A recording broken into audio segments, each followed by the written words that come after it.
Elle voulait sacrifier son mari pour de l'argent, mais le marabout lui a sacrifié à la place de son mari. Regarde cette histoire. Dans un petit village reculé, vivait une femme nommée Aïcha.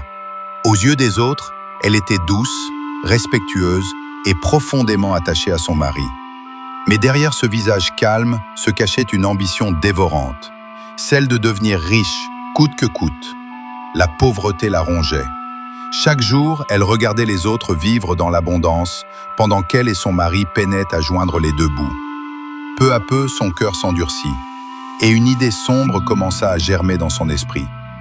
Un soir, après avoir entendu parler d'un marabout puissant vivant à la lisière de la forêt, Aïcha prit une décision irréversible.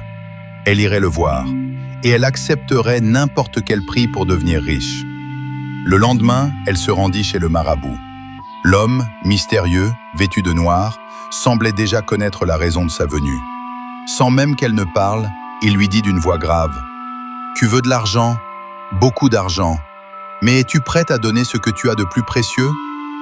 Aïcha, sans hésiter, répondit : « Oui. » Le marabout lui révéla alors le sacrifice nécessaire, son propre mari.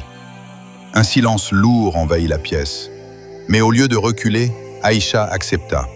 Elle signa un pacte sans même trembler. Dans son esprit, elle se disait que la richesse valait bien ce sacrifice. Quelques jours plus tard, elle prépara tout. Elle invita son mari à l'accompagner chez le marabout, sous prétexte d'une bénédiction pour améliorer leur vie. L'homme, confiant et aimant, accepta sans se douter du piège qui l'attendait. Arrivé sur les lieux, l'atmosphère devint étrange, pesante. Le vent soufflait fort, les arbres semblaient murmurer. Le marabout fixa Aïcha longuement, puis esquissa un sourire inquiétant. « Le moment est venu, dit-il. » Mais soudain, quelque chose changea. Le marabout se leva, contourna l'homme et s'arrêta devant Aïcha. « Tu es prête à sacrifier ton mari pour de l'argent ? Cela signifie que tu n'as ni amour, ni loyauté. Une personne comme toi est encore plus précieuse pour les esprits. » Le visage d'Aïcha pâlit. « Qu'est-ce que cela veut dire ?» balbutia-t-elle. Le marabout éclata de rire. « Le sacrifice, ce sera toi. » Avant qu'elle ne puisse réagir, des forces invisibles semblèrent la clouer sur place.